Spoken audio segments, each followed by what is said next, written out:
함께 하신 우리 모든 성도님들 위해 또 하나님께서 풍성한 은혜 베푸실 줄 믿습니다. 네, 오늘 이제 우리 계속해서 수요일 저녁에 하이델베르크 요리문답 함께 하고 있습니다. 이 하이델베르크 요리문답은 이제 올해가 이제 종교개혁 500주년 이제 되는 해인데요. 그 종교개혁 1세대는 이제 뭐 루터나 칼뱅 이런 분들이고, 이제 그분들이 이제 세대가 가고 이제 2세대 정도 되었을 때에 나왔던 이제 중요한 저작물이 바로 이 하이델베르크 요리 문답입니다. 하이델베르크 지역의 학교에서 이제 학생들에게 이제 기독교에 대한 교육을 가르칠 때에 이제 사용하기 위한 교재로 이제 만들어진 편찬된 그런 내용이고요. 아주 중요한 그 기독교의 중요한 내용들을 이제 요약을 해서 이제 질문하고 답하는 형식으로 우리에게 알려주고 있습니다. 우리가 이제 지난 주간까지는 우리가 보았던 내용은 우리 사람이 전적으로 타락한, 우리는 전적인 죄인이다라고 하는 그러한 이야기를 우리가 나누었죠. 그리고 우리 죄로 인한 우리 사람의 비참함, 그리고 그 죄에서 우리 스스로 벗어날 능력이 없다라고 하는 이런 이야기를 했고, 그리고 거기에서 우리를 벗어나게 만들 수 있는 유일한 길이 무엇인가? 바로 예수 그리스도라고 하는 그런 이야기까지 우리가 했습니다. 바로 왜 예수 그리스도라야만 하느냐? 참 하나님이시고 또 참 사람인, 이 두 가지 특징을 한 몸에 지니고 계신 분이라야만 우리의 죄의 문제를 해결할 수가 있는데, 그런 분은 이 세상 가운데 오직 예수 그리스도 한 분뿐이시다라고 하는 이러한 이야기를 우리가 앞에서 이제 나누었습니다. 그래서 이제 우리 예수 그리스도를 통해 우리가 구원받는다, 요 내용이었는데, 그럼 이제 오늘 질문은 뭐냐? 그러면 자, 질문 한번 제가 읽어볼게요. 아담 안에서 모든 사람이 타락한 것처럼 그리스도에 의해서 모든 사람이 구원받습니까? 자, 이 원리가 아담으로 인해서, 첫사람 아담의 지은 죄로 인해서 모든 사람이 다 죄인이 되었다라고 이렇게 얘기하고 있죠, 성경이. 그러면 마찬가지로 그럼 그리스도께서 우리를 위해 죽으시고 부활하심으로 그러면 자동으로 모든 사람들이 다 구원에 이르게 되느냐? 이런 질문입니다. 자, 그럴까요? 답을 한번 볼까요? 답을 같이 읽어보겠습니다. 이 신문의 답입니다. 아닙니다. 진정한 믿음으로 그리스도에게 접목된 사람만이 그의 모든 은덕을 받을 수 있습니다. 네. 자, 이 질문에 대한 답. 모든 사람이 다 구원받느냐? 어쩌면 이제 가능성이라는 측면에서는 예수 그리스도를 통해서 모든 사람이 구원받을 수 있는 가능성은 있다라고 할 수 있겠지만, 모든 사람이 구원받는 건 아니다라고 이렇게 이야기를 합니다. 자, 우리가 구원받기 위해서는 예수님의 그 죽으심과 부활이 필요한데, 그것만 가지고 되는 게 아니라 또 하나 우리에게 필요한 게 있는데, 바로 우리가 믿음이라는 것을 통해서 그리스도에게 여기 보니까 접목되어야 된다. 접목된다. 이 바울이 표현한 거에 의하면은, 바울이 우리가 돌감람나무의 가지인데 참감람나무의 접붙임이 되어야 된다, 이런 표현을 하죠. 마치 그것처럼 이제 접목된다라는 게 그런 것이죠. 우리가 믿음이라는 과정을 거쳐서 예수 그리스도에게 딱 붙어야, 그래야 우리가 이 믿음으로 구원을 얻을 수 있다라는 이야기를 하고 있는 것입니다. 왜냐하면 우리는 본성상, 우리의 본성은 이미 그 아담 이후에 모든 이들이 다 죄인이다라고 하는 것입니다. 우리 본성이 그리스도 안에 있지 않기 때문이죠. 우리가 이미 아담 이후로 모든 인류는 다 그 바울의 비유로 계속 얘기를 해보자면 돌감람나무라는 전혀 다른 종의 나무가 되어버린 거예요. 우리들은 그 돌감람나무의 가지들이 되어버렸습니다. 돌감람나무, 참감람나무는 종이 전혀 다른 종류인 것이죠. 그러면 어떻게 내가 그 참 감람나무의 열매를 맺을 수가 있겠습니까? 예수님이 말씀하신 것처럼, 예수님이 이제 포도나무로 비유하셨죠. 나는 포도나무요, 너희는 가지니 너희가 내 안에 붙어 있어야, 그래야 너희가 포도 열매를 맺을 수 있다, 이 말씀을 하시죠. 감람나무라면 우리가 이 돌감람나무로부터 떨어져서 죄라고 하는 이 여기에서 떨어져 가지고 참 생명인 예수 그리스도에게 우리가 붙어 있는, 그것이 이루어져야 우리는 구원에 이를 수 있다라고 이렇게 이야기를 합니다. 그러면 이게 어떻게 우리가 이 죄의 나무에서 떨어져 가지고 생명인 예수 그리스도에게 접붙임이 될 수가 있느냐? 그 유일한 길은 바로 믿음이다. 그렇게 되는 방법은 오직 믿음이다 라고 이렇게 오늘 말씀이 이야기하고 있습니다.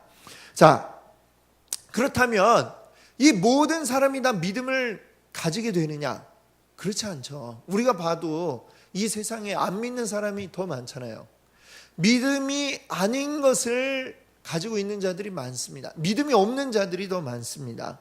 그렇기 때문에 그 믿음을 가질 수 있는 자, 말하자면 특별한 그 믿음을 가지고 있는 자들만 이 구원에 이르를 수 있다라고 하는 것이죠.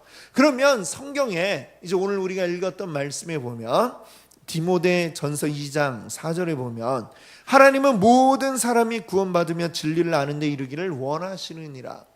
이 말씀이 그럼 뭡니까? 그렇게 물어볼 수 있잖아요. 그렇죠? 하나님이 모든 사람이 다 구원받기를 원한다 이렇게 했는데 그럼 뭐예요? 자, 여기서 이 모든 사람이라고 하는 것은 우리 각자 그 모든 개별 한 사람 한 사람 모든 사람 이런 사람들을 전부 다 이야기하는 게 아니라 여기에서 말하는 의미는 모든 종류의 사람이라고 할 수 있겠습니다. 즉 유대인뿐만이 아니라 이방인도, 남자뿐만이 아니라 여성도, 부장, 가난한 자, 또 남성, 여성, 이방인, 또 이스라엘 사람 이런 구분이 없이 모든 사람들이 다 공평하게 하나님의 구원에 이르기를 원하신다라고 하는 그런 의미로 쓰여진 말씀이라는 것을 우리가 좀 이렇게 더 문맥을 놓고 보면 알 수가 있습니다. 베드로후서 3장 9절에도 이런 말씀이 있어요. 제가 한번 읽어드릴게요. 오직 주께서는 너희를 대하여 오래 참으사 아무도 멸망하지 않고 다 회개하기에 이르기를 원하시느니라. 이런 말씀이 있어요. 아무도 멸망하지 않고 회개에 이르기를 원하신다 라고 이렇게 얘기했는데, 자, 이 구절도 역시 그래요. 모든 사람이 다 구원받게 되는 것을 이야기하고 있는 게 아니라 이 말씀의 그 문맥으로 우리가 내용을 살펴본다면 하나님이 오래도록 인내하셨다라는 이야기를 하고 있습니다. 하나님이 오래 참으사 아무도 멸망하지 않고 회개하기에 이르기를, 심판에서 영생으로 이르기를 원하신다라고 하는 그런 이야기를 하고 있는 것이죠. 그 하나님 우리에 대한 사랑 때문에 이 모든 인생들에 대한 심판을 연기하고 인내하고 지금 기다리고 계시는 중이다라고 하는 것이죠. 그런 의미로 이제 쓰여진 말씀이지 100% 모든 사람이 예수님이 죽으시고 부활했으니 모든 사람이 다 자동으로 구원에 이른다, 이런 것은 아니다라는 사실을 우리가 알아야 됩니다. 모든 인류가 다 구원받기 이르기를 바라는 마음이 있겠지만, 그러나 그것이 이루어지는 게 아니라 오직 믿음을 가지고 있는 자, 그 믿음을 가지고 있는 자만이 구원함에 이른다라고 말씀하고 있습니다. 마태복음의 예수님의 그 비유 가운데도 그 혼인잔치의 비유가 있죠. 그 마태복음 22장 14절에 보면 이런 말씀을 하고 있어요.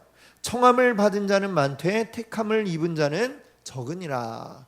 사람들에게 다 이 잔치에 오라 청했는데 그 청함을 받은 자는 많지만 택함을 받아서 잔치에 나온 자들은 적다라고 이야기하고 있죠.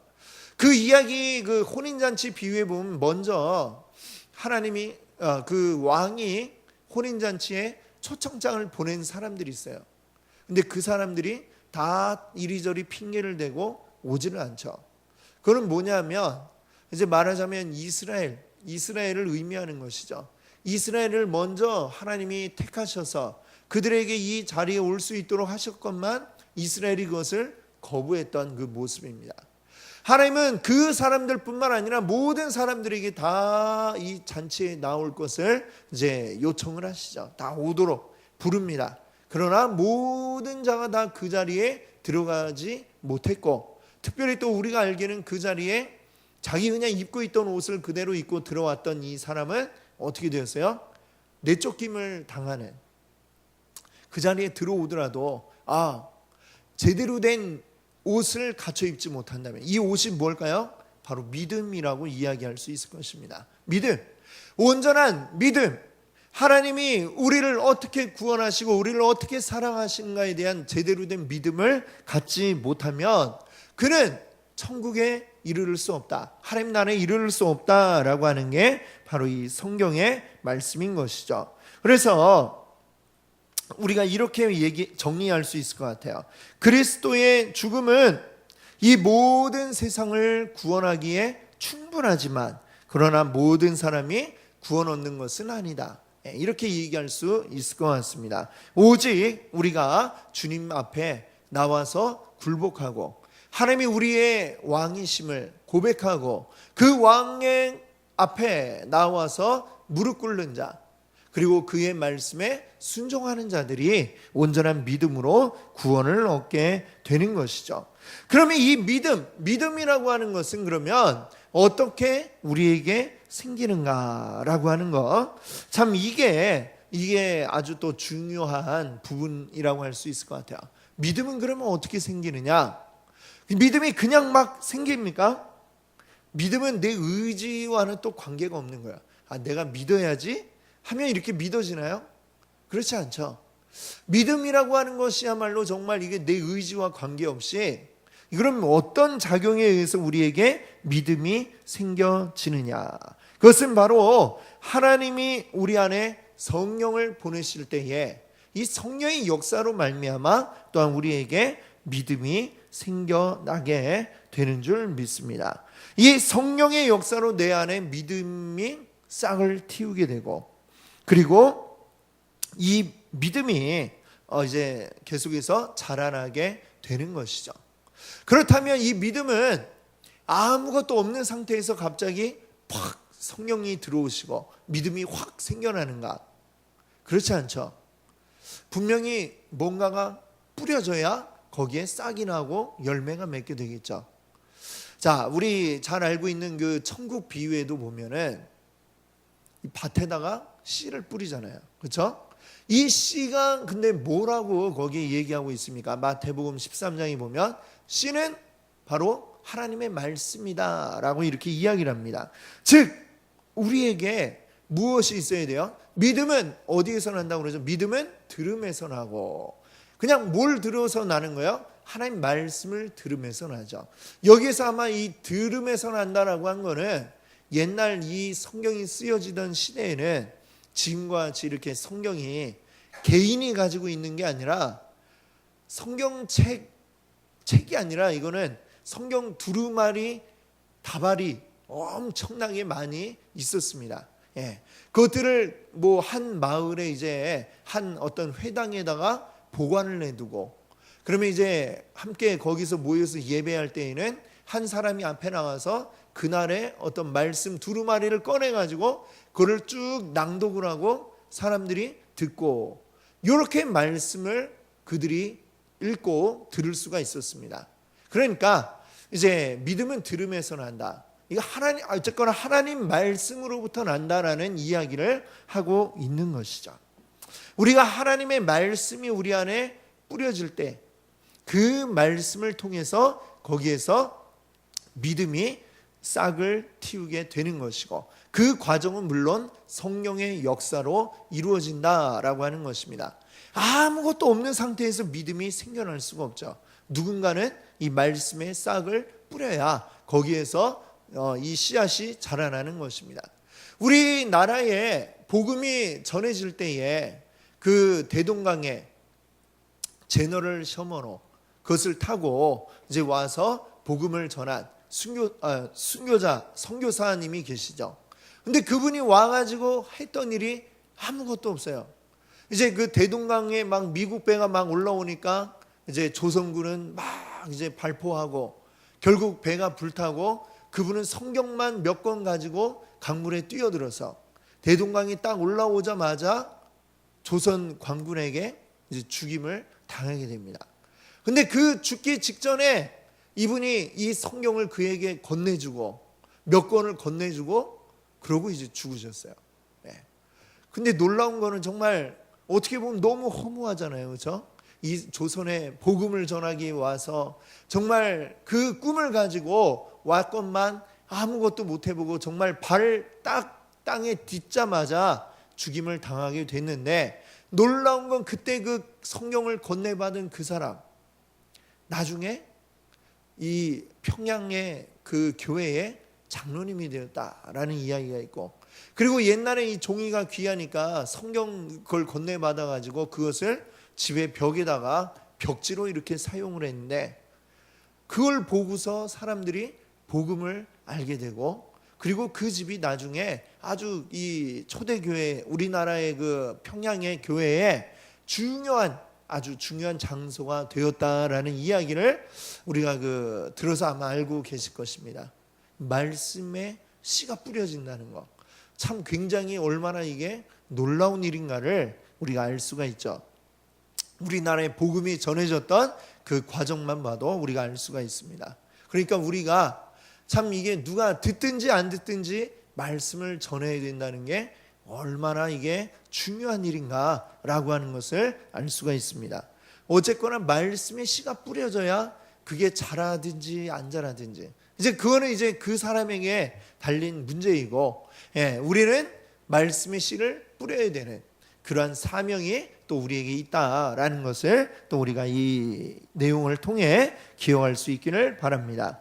자, 그러면 이제 우리에게 이 믿음이 있어야 우리가 구원에 이르를 수 있다라는 게 이제 20문의 이제 내용이었는데 21문에 그러면 그 믿음, 진정한 믿음은 그럼 뭡니까? 라고 이렇게 묻고 있어요. 자, 답을 한번 읽어볼까요? 답을 같이 읽어볼게요. 진정한 믿음은 하나님께서 말씀 안에 우리에게 계시한 모든 것이 진실함을 알고 믿는 것일 뿐만 아니라 성령께서 복음을 가지고 우리 마음에 역사한 결과로 발생된 확신입니다.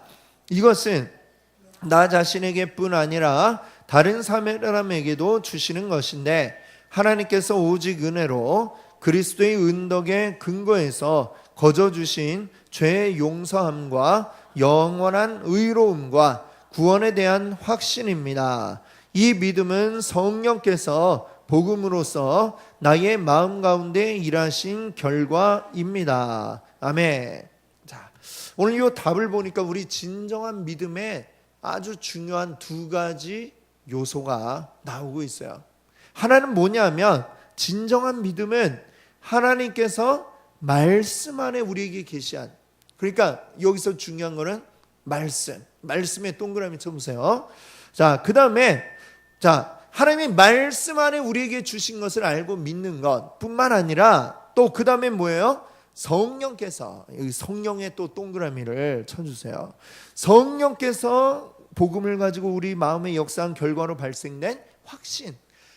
자, 말씀을 믿고 그 다음에 성령이 우리 안에 확신을 주신다라고 이렇게 이야기하고 있습니다. 우리가 단순히 믿음이라고 하는 것은 뭔가를 알고 있는 것만으로 이루어지는 게 아니에요. 믿음은 지식으로 해결이 되는 문제가 아니라고 하는 것입니다. 내가 누군가에 대해서 안다. 알고 거기에서 끝나면 이게 믿음이 될 수가 없습니다. 온전한 믿음, 진정한 믿음 뭐냐? 성령께서 우리 안에 역사해서 이 말씀을 통해 내 안에 그게 정말로 확신하게 되는 그게 진짜로 믿어지는 이 역사가 우리 안에 일어날 때에 바로 이것이 진정한 믿음이다라고 이렇게 이야기할 수 있는 것입니다. 자, 먼저는 우리가 이 믿음, 말씀으로 우리에게 주어지는 이 믿음, 말씀 안에는 무엇이 들어있을까요? 하나님의 말씀에는 어떤 내용들이 있어요? 하나님의 우리에 대한 약속의 말씀이 있는 것이죠. 하나님의 우리에게 대해서 이루실 일에 대해 이 성경이 적고 있습니다. 우리가 지금 내 안에 어떤 변화가 일어나고 있지 않다 할지라도, 그러니까 우리가 하나님을 믿고 살아가는데 우리가 믿음을 가졌어요. 내가 주님을 나의 구주로 고백합니다 했지만 여전히 동일한 내 모습, 거기에서 우리는 굉장한 갈등이 생기죠. 왜 이럴까? 내가 정말 이래갖고 구원받는 게 맞나? 이런 어떤 의심들이 생겨날 수 있습니다. 그러나 중요한 것은 이 성경이 우리에게 얘기하는 건 뭐냐? 너는 아직 약하고 너는 연약할지라도, 그러나 너는 무엇이냐? 너는 하나님의 자녀다라고 이렇게 이야기를 해주고, 너는 하나님 나라의 백성이다라고 이야기해주고 있는 것입니다. 그것이 지금 우리에게 확실하게 드러나지 않았다 할지라도 분명히 주님께서 그것을 이루실 것이다 라고 하는 그 약속이 여기에 나와 있는 것이죠. 그럼 그 약속을 이게 나에 대한 약속으로 받아들이는 것, 이게 바로 믿음이다, 이렇게 이야기할 수가 있습니다. 그게 바로 우리의 믿음이에요. 자, 그 믿음의 내용이 그러니까 어디에 적혀 있다는 거예요? 바로 이 성경 안에, 성경에 써 있네. 우리 찬송가 있죠? 그 찬송가처럼 이 성경 말씀이 바로 그 하나님의 약속들로 가득 차 있는 것이죠. 그러면 하나님 나에게 뭘 약속하셨는가, 이 말씀을 통해서 우리가 확인을 해야 합니다. 말씀을 읽지 않고 내가 믿음이 있다라고 이야기하는 것은 그건 잘못된 것이죠. 어떻게 말씀을, 하나님 약속이 뭔지도 모르는데 믿습니까? 그러면 막 아멘 하면은 뭘 믿냐고 그러면 뭘 믿는지 얘기를 할 수가 없어요.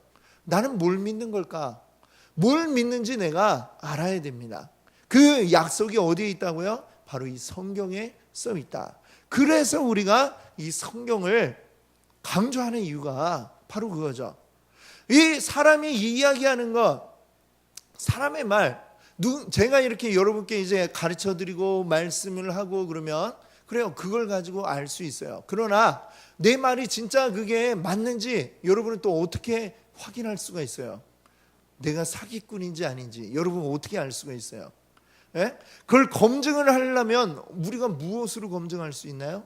바로 이 성경을 통해서 여러분이 검증을 할 수가 있는 것이죠. 만약에 제가 성경에 없는 말을 하면 이건 아닌데요 라고 말할 수가 있는 겁니다. 왜? 성경에 없으니까. 그러나 제 말이 이 성경 안에 있다면 이것은 분명한 말씀이구나 라고 여러분이 확신을 가질 수가 있죠. 제가 이제 나이 이제 겨우 40대 중반밖에 안 됐는데, 제가 우리 만세 전부터 계신, 이 오래전부터 계신 하나님을 제가 어떻게 알겠어요? 근데 그걸 하나님을 제가 알고 여러분께 말씀을 전할 수 있는 것은 바로 이 하나님의 말씀이 있기 때문에, 우리에게 주어져 있는 이 말씀이 있기 때문에 저는 하나님이 어떤 분이신지 이 말씀을 통해 알 수가 있고, 그것을 또 여러분과 함께 나눌 수가 있고, 여러분도 또 다른 누군가에게 전할 수가 있는 것입니다. 그 근거가 어디에 있다고요? 바로 이 말씀 안에 있다라고 하는 것이죠. 이 말씀이 없으면 이 교회의 근거가 사라지게 되고 말 것입니다. 우리가 무엇을 가르치고 무엇을 전하느냐, 만약에 성경이 없다면 각자 그냥 마치 이 사사기에 나오는 말처럼 그때의 왕이 없으므로 각자 자기의 소견에 옳은 대로 행하더라, 이렇게 되어 있죠. 만약에 이 성경 말씀이 없다면 정말 자기 그냥 좋을 대로 내가 아는 하나님 이래요, 내가 아는 하나님 이래요, 각자 다른 하나님을 이야기하고 있을 수밖에 없을 겁니다. 사람이 경험하는 거는 다 다르니까요. 우리가 경험에 의지하지 않고 이 말씀에 의지해야만 한다라고 하는 것을 우리가 분명히 알아야 됩니다. 각자가 경험한 하나님은 분명히 있겠죠. 있지만 또 사람마다 다 다릅니다. 사람이 형편이 다르고 자라온 성장 환경이 다르고 처지가 다르고 각자의 어떤 또 좋아하는 선호하는 것이 또 다르다 보니까 그들이 만나는 하나님이 전부 다 우리가 이렇게 이 안에 몇 명 없어도 우리가 만나는 하나님은 다 다를 수 있어요. 그러나 우리가 분명히 그 하나님이 동일한 하나님이라고 우리가 고백할 수 있는 것은 우리가 이 성경에 나오는 하나님을 우리가 믿기 때문에, 그 동일한 하나님을 믿고 있다라고 우리가 고백을 할 수가 있는 것입니다. 그래서 이 말씀이 우리에게 너무나 중요하고 이 말씀이 우리의 근거가 되어야 하는 것입니다. 자, 그러나 이 말씀만으로 우리가 될 수 없는 것은 이 성령이 우리 안에 오셔서 확신 가지게 만들어주지 않으시면 또한 안 된다라고 하는 것이죠. 말씀으로만 막 이렇게 너무나 치우쳐 있는 그런 교회들이 또 있을 수 있습니다. 그런 데는 좀 분위기가 어때요? 딱딱하고 좀 건조한 이런 분위기가 될 수 있죠. 그러나 또 성령으로만 또 너무 막 이렇게 치고 이렇게 되는 데는 굉장히 막 뜨거운 것 같은데 그 안에 뭔가 좀 알맹이가 없는 이런 느낌이 또 들 수가 있습니다. 우리에게 이 성령과 말씀, 이 두 가지는 동일한 비중을 가지고 우리에게 있어야 할 이 아주 너무나 중요한 요소라고 하는 것을 우리가 알아야 됩니다. 말씀과 성령이 동등하게 우리 안에 있지 못한다면 우리는 어느 한쪽으로 치우친 그런 믿음을 가지게 될 수밖에 없습니다. 우리가 진정한 믿음을 그래서 이 말씀과 성령 두 가지를 가지고 우리가 이제 분별을 할 수가 있게 되는 것이죠. 이 세상 가운데는 믿음이라고 이야기하지만 잘못된 믿음을 이제 이야기하는 자들도 많이 있는 것입니다. 자, 어떤 예를 몇 가지 이제 들어보자면 역사적 믿음이라고 하는 것이 있어요. 역사적 믿음은 뭐냐? 진짜 이거는 아주 학문적으로 이 성경에 나오는 예수, 역사적 예수에만 딱 집중을 해가지고 또는 이스라엘의 어떤 역사로만 집중해가지고 이것은 어떤 역사적 사실인가 아닌가 이런 것만 판별을 해서 믿는 이런 믿음, 그런 걸 역사적 믿음이라 할 수 있겠는데 이것도 진정한 믿음이 아니죠. 자, 또 그 거짓 믿음 가운데는 이런 것들도 있습니다. 단순 동의의 믿음이라는 게 있어요. 단순 동의의 믿음 뭐냐? 어떤 그 성경에 나오는 하나님에 대해서는 내가 인정을 하지만 그 하나님을 통해 내가 구원에 이르고자 하는 그런 갈망이 없는 이러한 믿음들이 있을 수 있습니다. 신의 존재는 인정하지만 내가 그 신을 믿음으로 구원에 이르고 싶은 어떤 그러한 마음이 없어요. 구원에 이르고자 하는 열망이 없어요. 이것도 역시 거짓 믿음이다 이야기할 수 있을 것입니다. 또는 자, 이 성경에 나오는 진리에 동의하지만 그러나 마치 그 씨 뿌리는 그 마태복음 14장의 씨 뿌리는 비유에 나온 것처럼 잠깐 믿음이 들어와서 막 기쁨으로 있다가 조그만 어려움이 오고 유혹이 올 때에 넘어지면서 결국에 이 믿음을 포기하고 마는 이러한 또 믿음도 있을 수 있죠. 그런 것을 일시적 믿음이다 이렇게 또 이야기하는데 이것도 거짓 믿음이라 할 수 있겠죠. 참된 믿음은 뭐예요? 그걸 다 견뎌내고 열매를 맺어내는 30배, 60배, 100배의 열매를 맺는 바로 그러한 믿음이 될 것입니다. 자, 또 어떤 것들은 이런 믿음도 있을 수 있죠. 어떤 기적이나 어떤 놀라운 은사들만을 굉장히 추구하는 그런 믿음이 또 있을 수가 있습니다. 어떤 그 은사를 추구하는 막 그런 데서는 그런 것들도 있어요. 그러니까 이 이를 때울 때에 시꺼멓게 아말감이라고 그러죠. 아말감으로 때운 사람들 이제 붙잡고 기도를 해서 기도를 하고 나면 금으로 바뀌는. 근데 진짜로 금으로 바뀐 분을 또 봤어요. 또 제가. 근데 바뀔 수도 있는데 그거에만 우리가 집중을 하면 하나님 놀라우시니까 바뀔 수도 있겠죠. 근데 그게 우리가 온전한 믿음 가운데 거하지 아니하면 이것만을 이제 와 놀랍다 어떤 놀라운 기적과 어떤 체험으로만 막 달려가면 어떻게 되느냐? 이것도 역시 바른 믿음이 아니죠. 자, 한쪽은 이제 말씀에만 막 집중해갖고 막 굉장히 이제 어떤 이것에 대한 학문적으로만 치우친 사람들, 또 이 성령으로만 치우쳐가지고 어떤 놀라운 기적에만 매달리는 사람들, 이것도 다 극단적인 거죠. 이 양극단도 잘못된 믿음이고, 온전히 이것이 균형 잡혀 있을 때에 이게 바른 정확한 믿음이 될 수 있다. 진정한 믿음이다. 이렇게 이야기할 수가 있겠습니다. 그래서 이 우리의 믿음, 진정한 믿음은 오직 하나님께서 주신 말씀, 그리고 그 말씀을 성령께서 우리 안에 확신하게 만드시는 역사, 이것이 우리 안에 동일하게 있을 때에 이것이 우리에게 진정한 믿음이 될 수 있다는 사실을 또 여러분들 기억하시기 바랍니다. 자, 그러면 이제 22문은 뭐냐? 자, 그러면 이 진정한 믿음을 가지기 위해서 우리에게 필요한 게 뭐냐라고 이렇게 묻고 있습니다. 자, 그리스도인이 믿기 위해 필요한 게 뭐가 있습니까? 우리가 진정한 믿음 가지기 위해 필요한 게 뭐냐? 답을 한번 같이 읽어볼까요? 복음 안에 모든 것이 우리에게 약속되어 있습니다. 이것은 그리스도인의 믿음에 대한 조항들로 요약되어 있으며 우주적이며 의심할 수 없는 것입니다. 예.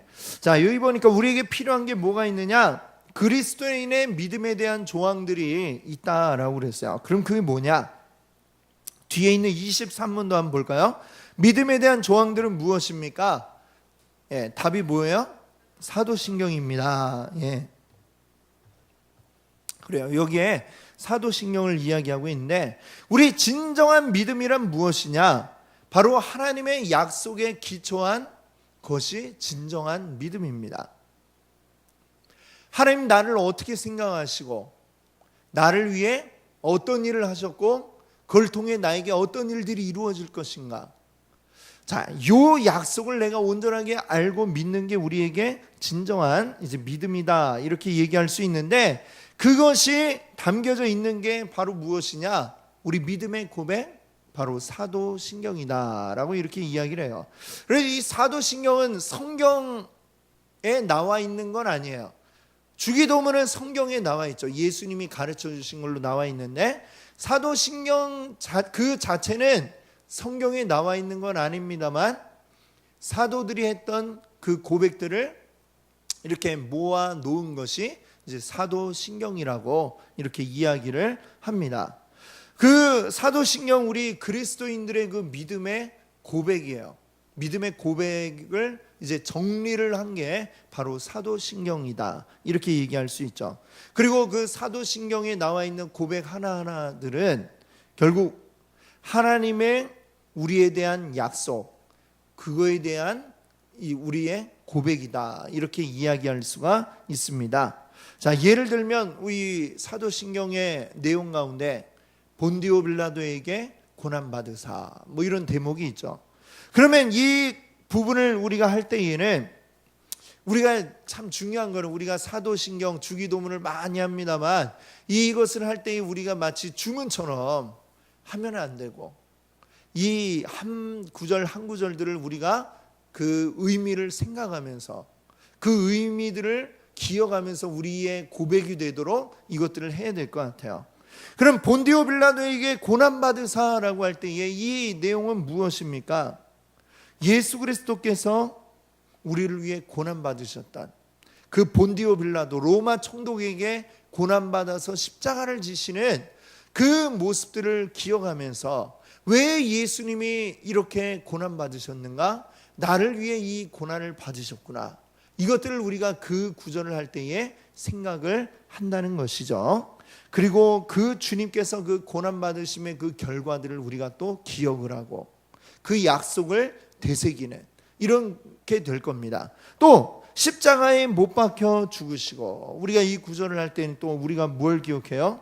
예수님이 우리를 위해서 이 우리의 죄값을 대신 지셨다는 사실을 또 우리가 기억을 할 것이고, 그 죄값이 사실은 우리의 죽음으로밖에 해결이 되지 않는 것이지만 바로 예수님이 우리를 대신해서 대속물로 우리를 위해 죽으셨구나.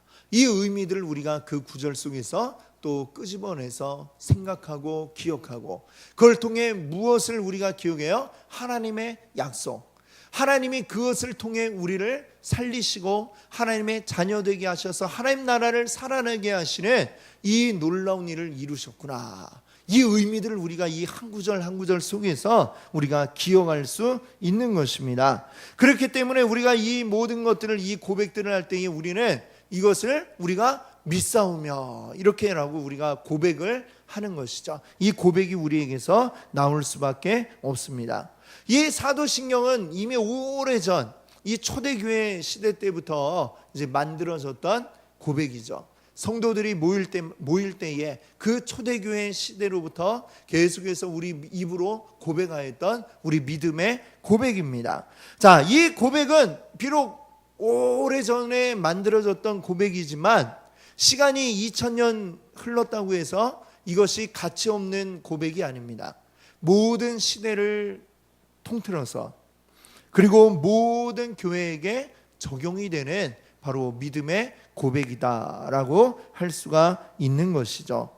자, 그러면 이런 질문을 한번 해볼 수 있을 것 같아요. 그러면 이 성경을 이렇게 두꺼운데 그걸 이렇게 간단하게 요약을 해도 되느냐? 하나님의 진리를 이렇게 간단하게 그냥 요약을 해도 문제가 없는가? 라는 이런 질문을 던져볼 수 있을 것 같아요. 어떠십니까? 이게 될까요? 안 될까요? 되니까 우리가 사도신경을 하고 있죠. 그렇죠? 네. 그렇습니다. 우리 교회에 할 일은 뭐냐 하면 사실 성경을 처음부터 우리가 복음을 전하고 제시할 때에 성경을 다 갖다 주고 처음부터 끝까지 같이 읽어보면서 이렇습니다라고 하기엔 너무 힘들잖아요. 그러니까 이 성경이 나와 있는 진리들을 간단하게 정리를 하고 또 그걸 압축을 해가지고 전해야 될 사명이 사실 교회에게 있는 겁니다. 그리고 그렇게 해서 복음을 받아들인 자들이 이제 더 복음에 관심을 가지고 하나님 말씀을 읽어볼 수 있게 이제 만드는 게 이게 우리 교회의 사명이라고 할 수가 있겠죠. 그러니까 사실 이 사도신경도 말하자면 우리의 믿음의 고백, 성경이 이야기하고 있는 바 가장 중요한 것들을 가장 이렇게 좀 짧게 압축을 해서 우리에게 주고 있는 진리다라고 이렇게 말을 할 수가 있을 것입니다. 그래서 사도신경이 우리에게 이렇게 압축되었다고 해서 이게 잘못된 것은 아니다. 잘못됐다고 말할 필요가 없다는 것이죠. 그러나 가장 권위를 우리가 따지자면 성경이 제일 최고의 권위를 가지고 있다. 이렇게 얘기할 수 있겠죠. 사도신경만 가지고 다 된다. 이렇게 말할 수는 없다는 것이죠. 그러나 사도신경이 다른 데서 나온 게 아니고 이 성경에 있는 중요한 것들을 이제 모아서 한 우리 믿음의 고백이라고 하는 사실은 우리가 기억을 해야 되겠습니다. 그래서 우리가 그렇기 때문에 우리가 이렇게 예배 때마다 우리 사도신경으로 우리 믿음의 고백을 하고 있어요. 이제 뭐 어떤 교회들은 자기들만의 어떤 믿음의 고백을 이렇게 쭉 이렇게 기도문으로 해서 또 하기도 하고 그러는데 뭐 그것도 나쁘진 않은 것 같아요. 하지만 또 우리는 또 이 오랜 기간 동안 이렇게 믿음의 고백을 위해서 사용되어져 왔던 이 사도신경을 가지고 우리가 같이 믿음의 고백을 우리 예배 때마다 같이 함께 하고 우리 주님 이 성경이 우리에게 알려주고 있는 진리들을 다시 한번 기억하고 고백하는 것이죠. 그런 과정을 위해서 우리가 이렇게 예배 전에 이 사도신경을 하고 있다라고 하는 것을 우리가 잘 기억하면서 너무 우리가 자주 하니까 주문처럼 되지 않도록 이게 주문처럼 되면 안 됩니다. 그냥 뭐 막 많이 외우면 무슨 뭐 역사가 일어나고 이런 게 아니라 그걸 하면서 그것의 의미들을 우리가 날마다 깊이 생각하지 않으면 안 되겠습니다. 그 의미들을 깨우치고 그리고 그 의미 안에서 우리 이게 정말 내 마음의 참 고백으로 나올 수 있도록 그렇게 되기를 원합니다. 아멘. 그래서 날마다 우리 믿음의 고백으로 하나님께 더 가까이 나아가시는 여러분들 되시기 바랍니다. 함께 기도하겠습니다.